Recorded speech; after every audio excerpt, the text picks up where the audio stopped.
Hello, சொல்றா. டேய் மச்சான் கிளம்பிட்டியா? கிளம்பி வந்துட்டு இருக்கா, சொல்லு என்ன. இல்ல நான் பிளான் ஒரு சின்ன சேஞ்ச். என்ன விஷயம்? பட்ஜெட் மாறிடுச்சு. 1000 கிடையாது 2000 ரூபா. டேய், ஒரு திடீர்னு 2000 சொன்னா நான் எங்கடா போவேன்? மச்சான் மாறிடுச்சு, நீ எதாவது ரெடி பண்ணி வந்துரு. சரி விடு, அதான் எனக்கு இழுச்சவன் அண்ணன் இருக்கான்ல, அவங்ககிட்ட நான் கால் பண்ணி கேட்டுக்கிறேன். நீ வை. அம்மா தோத்துட்டானுங்க, தேவலாத வேலை. ஒழுங்காதான் ஆன மாட்டானுங்க.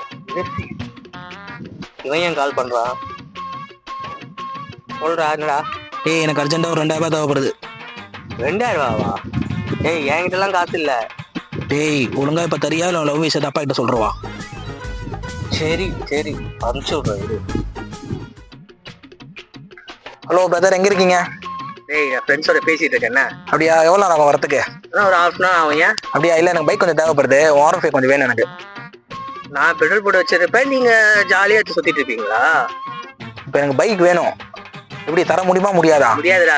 சரிடா, அப்போ லவ் விஷயத்தை நான் அப்பா கிட்ட சொல்லிடுறேன். ஓகேவா? இல்ல இல்ல, நான் வந்துடுவேன் ஹாஃப் அன் ஹவர்ல வந்து தொலைக்கிறேன். ஆமா ஆமா, இவ்வளவு ஈஸியா முடியும் நானே எதிர்பார்க்கல. ஆமாமா, செம்ம ஹாப்பி. என்ன சொல்றீங்க? இங்கதான் இருக்கியா? உங்ககிட்ட கொஞ்சம் பேசணும். ஏய் போன் பேசிட்டு இருக்கேன்ல. பேசணும். ஏய் சரிடி, நான் கூப்பிடுறேன். கூப்பிடுறேன். என் போன் உடஞ்சு போச்சு, எனக்கு ஒரு புது போன் ஒன்று வாங்கி கொடு. ஏய் அந்த போன்லாம் வாங்கி தர முடியாது. என்ன போன் வாங்கி தரது? போட. போன் வாங்கி தர முடியாதா? ஒழுங்கா போன் வாங்கி கொடு, இல்ல உன் லவ் விஷயத்தை அப்பா கிட்ட சொல்லிடுவேன். நான் என்ன பண்ணுன்றது நீயே முடிவு பண்ணு. The choice is yours, brother. டேய் நான் அப்பா கிட்ட நேத்தே சொல்லி ஓகே வாங்கிட்டேன்டா. இன்னொன்னு உன் பிளாக்மெயில் பண்ணி பருப்புலாம் வந்து வேகாது. இனிமேல் கிளம்பு, காத்து போ.